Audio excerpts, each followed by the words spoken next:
निर्गमन अध्याय 7। तब यहोवा ने मूसा से कहा, सुन, मैं तुझे फिरौन के लिए परमेश्वर सा ठहराता हूं और तेरा भाई हारून तेरा नबी ठहरेगा।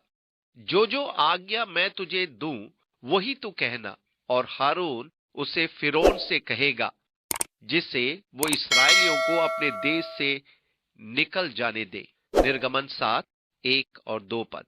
यहां आपको ये बताना महत्वपूर्ण है, क्योंकि आगे चलकर हम पढ़ेंगे कि परमेश्वर कहता है, मैं फिरौन के हृदय को कठोर कर दूंगा। फिर कई जगह हम पढ़ेंगे और परमेश्वर ने फिरौन का मन हठीला कर दिया, ताकि फिर कठोर हृदय के कारण परमेश्वर उसका नाश करे। अब क्या ये परमेश्वर का न्याय है कि वो पहले मनुष्य का मन कठोर कर दे और उसका नाश करे? इसलिए यदि हम इब्रानी भाषा नहीं जानते तो हम परमेश्वर और उसके मार्गों को समझने में कठिनाई का सामना करेंगे। क्या परमेश्वर वास्तव में निष्पक्ष है? अब मेरे लिए किसी के मन को कठोर कर देना और तब उसे दंड देना अन्याय है। हमारे पाठ में 2 इब्रानी शब्दों का उपयोग किया गया है, पर दोनों का अनुवाद है कठोर। यहां हम देखेंगे फिरौन ने अपना मन कठोर कर लिया, तब यहोवा ने फिरौन के मन को कठोर कर दिया। निर्गमन 9 का 12। यहां इब्रानी के 2 भिन्न शब्द काम में लिए गए हैं, जिन्हें जानना आपके लिए बहुत महत्वपूर्ण है। पद 3 में जो शब्द है वो है कठोर कर दूंगा, जिसका अर्थ वही है जो हम कठोर से समझते हैं। अतः फिरौन ने अपना मन कठोर कर लिया और परमेश्वर ने उसकी उस मनोस्थिति को बल प्रदान किया। कभी कभी परमेश्वर आपको अपना मार्ग चुनने देता और वो आपको बल प्रदान भी करता है। उसने फिरौन के साथ भी ऐसा ही किया था। फिरौन ने परमेश्वर के विरुद्ध अपना मन कठोर कर लिया था। परमेश्वर ने उसे बल प्रदान किया। तू मेरे विरुद्ध अपना मन कठोर करता है, ठीक है, मैं तुझे ऐसे करने की शक्ति देता हूं, क्योंकि इसके द्वारा मैं संपूर्ण पृथ्वी पर अपने सामर्थ को प्रकट करूंगा। परंतु यहां ध्यान देने योग्य बात यह है कि पहला चुनाव फिरौन का ही था और उसने चुना कि वो परमेश्वर के विरुद्ध अपने मन को कठोर करे। परमेश्वर ने उसके इस निर्णय को दृढ़ता प्रदान की। ये एक बड़ी त्रासदी है कि परमेश्वर हमारे निर्णय को दृढ़ता प्रदान करे। जब आप परमेश्वर के विरुद्ध अपनी स्वतंत्र इच्छा का प्रयोग करके अपने मन को कठोर कर लेते हैं और परमेश्वर आपको ऐसी मनोस्थिति में हिम्मत बंधाए, तो ये बहुत बड़ी त्रासदी होती है। परमेश्वर ने फिरौन के साथ ऐसा ही किया था। दूसरी ओर आप सही निर्णय लेते हैं और परमेश्वर आपको बल प्रदान करे, तो वो एक बहुत बड़ी आशीष होती है। तो भी फिरौन तुम्हारी न सुनेगा और मैं मिस्र देश पर अपना हाथ बढ़ाकर मिस्रियों को भारी दंड देकर अपनी सेना अर्थात अपनी इस्राएली प्रजा को मिस्र देश से निकाल लूंगा। निर्गमन 7 का 4। अब आप देखें, परमेश्वर अपने पूर्व ज्ञान से बोल रहा है। वो जानता था कि फिरौन क्या करेगा। वो जानता था कि फिरौन क्या निर्णय लेगा। परमेश्वर ने फिरौन की स्थिति को यथावत बनाए रखा। ऐसा इसलिए करना पड़ा कि मूसा के बार बार बोलने पर भी उसने यही कहा, नहीं, तुम नहीं जा सकते। अर्थात इस्राएल के संतान मिस्र की गुलामी में ही रहेंगे। आप जाने, संपूर्ण इतिहास में उसे सबसे कठोर और मूर्ख व्यक्ति होना चाहिए, क्योंकि परमेश्वर ने उसका मन सख्त रहने दिया। इसका मतलब मिस्रियों का विनाश। फिरौन ने न केवल परमेश्वर के प्रति पर उसके चुने हुए अगुओं और इस्राएलियों के प्रति भी अपना हृदय कठोर कर लिया था। परंतु परमेश्वर जानता था कि फिरौन उन्हें जाने नहीं देगा। ये तो परमेश्वर का वो ज्ञान है जो अनंत भविष्य को भी जानता है। उसके लिए आप परमेश्वर को दोष नहीं दे सकते। इसके लिए आप परमेश्वर में गलती नहीं ढूंढ सकते। परमेश्वर तो अपने अपूर्व ज्ञान से सब कुछ जानता है। पर जब आप अपनी बात पर अड़े रहें, तो फिर परमेश्वर को दोषी न ठहराएं। वो न्यायी परमेश्वर है, वो किसी का पक्षपात नहीं करता। इस प्रकार परमेश्वर अपने भावी ज्ञान के अनुसार कार्य करता है। यदि आपके पास भी ऐसा ज्ञान हो और आप उसका उपयोग अपने लाभ के लिए न करें, तो ये मूर्खता ही होगी। इसमें परमेश्वर का क्या दोष, यदि वो पहले से ही जान ले कि क्या होने वाला है। परमेश्वर ने आप में और मुझ में अपना ध्यान लगाया है। ये कैसी मनोहर बात है।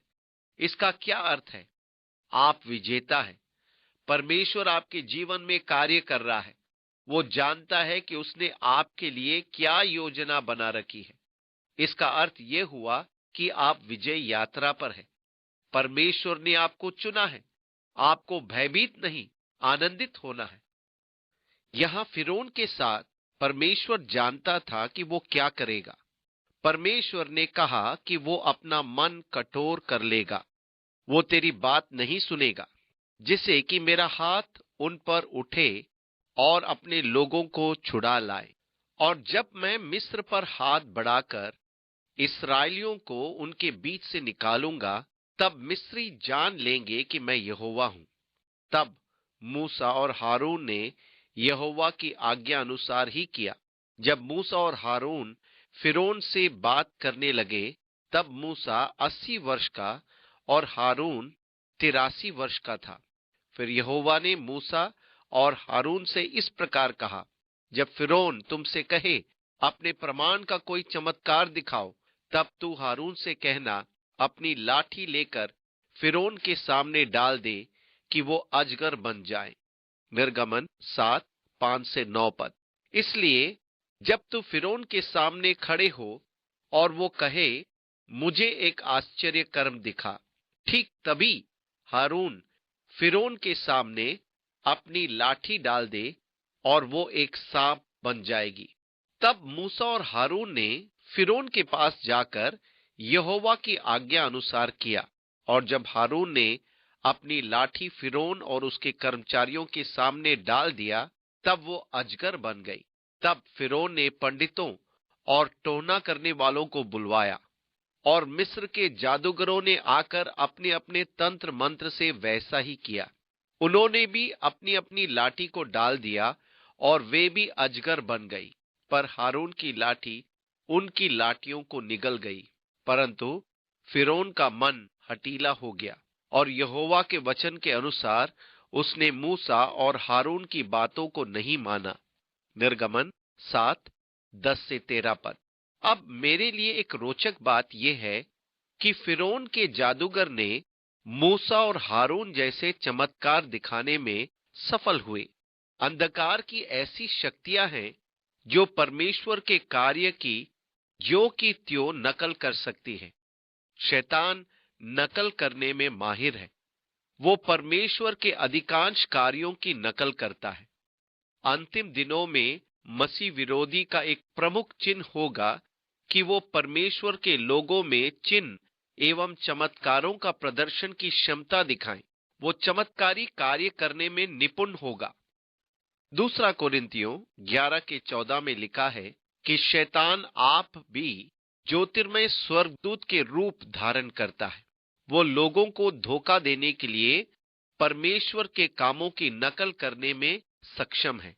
अब क्योंकि शैतान परमेश्वर के कार्यों की नकल कर सकता है, तो क्या हम कहें, मुझे आश्चर्य कर्मों से कुछ लेना देना नहीं, क्योंकि शैतान आश्चर्य कर्मों की नकल कर सकता है। ध्यान दे कि नकल कभी असली का खंडन नहीं कर सकती, परंतु इसके विपरीत होता है। यदि असली काम सामने ना हो तो नकल की ही नहीं जा सकती। नकल करने का मतलब ही है कि सामने कुछ चीज हो जिसकी नकल की जाए। नकल तभी की जा सकती है जब सामने असल वस्तु हो। इस कारण नकल कभी भी असली को अमान्य नहीं ठहरा सकती, वरन ये असली वस्तु के अस्तित्व को सिद्ध करता है। इसलिए यदि लोग आपसे कहें, ठीक है, नकली वरदान भी है, हाँ, इसमें कोई शक नहीं, परंतु ये परमेश्वर के असली वरदानों को अमान्य नहीं ठहरा सकते। ये तो परमेश्वर के असली वरदानों को सिद्ध करते हैं, परंतु मैं ये कैसे जानूं कि मुझे नकली वरदान मिला है या परमेश्वर से असली वरदान? ठीक है, यदि आप में इस बात की चिंता है, तो सबसे पहले आपको परमेश्वर से अपना संबंध ठीक करना होगा और परमेश्वर के प्रति आपकी धारणा को सही होना पड़ेगा। क्योंकि जब आप ये सोचते हैं कि परमेश्वर के खोज में लगे हैं, तब आपको असली और नकली वरदान में अंतर मालूम पड़ सकेगा। यदि आप परमेश्वर की निकटता में बने नहीं रहते, ना वो आपके जीवन में बना रहता है, तब असली और नकली में अंतर करना कठिन हो सकता है। क्या आप सोचते हैं कि जब आप अपने पिता से रोटी मांगेंगे तो वो पत्थर देगा? प्रभु, मैं भूखा हूं, मुझे मछली चाहिए। ठीक है, यहाँ ये बिच्छू है, इसे खाकर देखो। तब ये किस तरह का पिता है? ये मेरा प्रेमी स्वर्गीय पिता नहीं है। चाहे मैं खुले हृदय से उसके पास आऊं और कहूं, हे परमेश्वर, मुझको आपकी आवश्यकता है और मैं अपने जीवन में आपकी भरपूरी चाहता हूं, तब तो ये सोचना निंदनीय होगा कि परमेश्वर मेरे जीवन में शैतान की नकली अनुभव प्रवेश करने देगा, जबकि मेरा मन निष्ठापूर्वक परमेश्वर के लिए खुला है। वो किस तरह का पिता होगा? इसलिए यीशु ने कहा, तो स्वर्गीय पिता अपने मांगने वालों को पवित्र आत्मा क्यों न देगा? लूका 11:13। ओह, आपका धन्य प्रेमी पिता आपको असली वस्तु देगा। इसके लिए आपको कभी चिंता करने की आवश्यकता नहीं है। वो असली के अलावा अन्य बातों को आपके जीवन में आने ही नहीं देगा। ये तो हम जानते हैं कि नकल बनावटी वस्तुएं अस्तित्व में हैं। हम ये भी जानते हैं कि अंधकार की शक्तियां हैं, वे भी चमत्कारी कार्य करते हैं, जिन्हें हम ना तो समझ पाते हैं, ना ही समझा सकते हैं। उन्होंने भी अपनी लाठियां भूमि पर डाल दी और वे सांप बन गई। ये अंधकार की शक्तियां थी जो शैतान की सहायता से परमेश्वर के कार्य करने में सक्षम थी।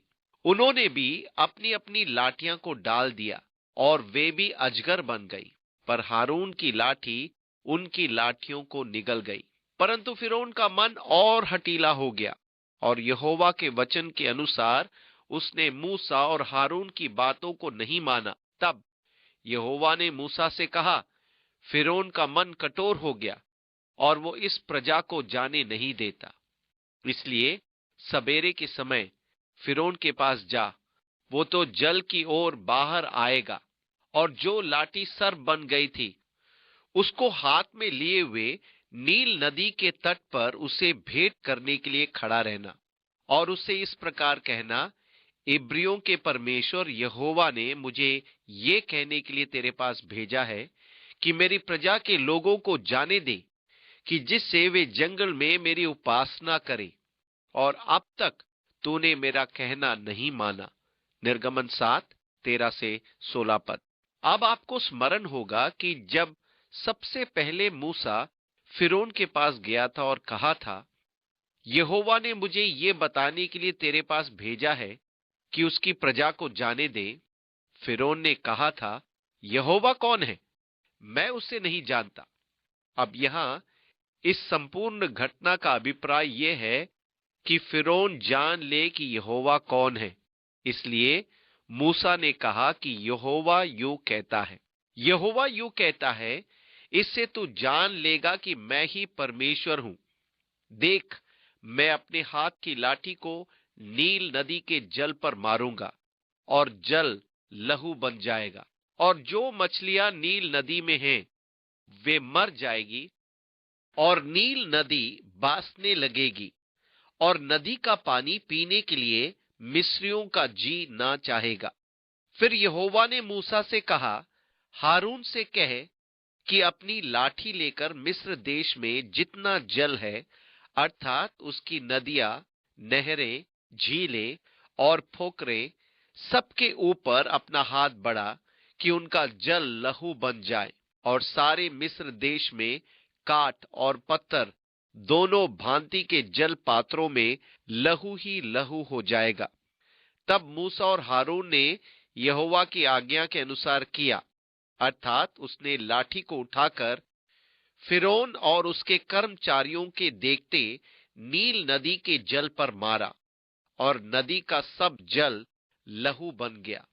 और नील नदी में जो मछलियां थी वे मर गई, और नदी से दुर्गंध आने लगी, और मिस्री लोग नदी का पानी न पी सके, और सारे मिस्र देश में लहू हो गया। तब मिस्र के जादूगरों ने भी अपने तंत्र मंत्र से वैसा ही किया, तो भी फिरौन का मन हठीला हो गया, और यहोवा के कहने के अनुसार उसने मूसा और हारून की ना मानी। निर्गमन 7:17-22 पद। एक बार फिर हम यहाँ नकल करने का काम देखते हैं, परंतु वो एक चलावा था। आपको मालूम, वे एक प्रकार से गूंगे थे। मेरे कहने का तात्पर्य यह है कि ऐसा मुख अभिनव से फिरौन को क्या लाभ हुआ। वे तो विपत्ति पर और विपत्ति ही बढ़ा रहे हैं।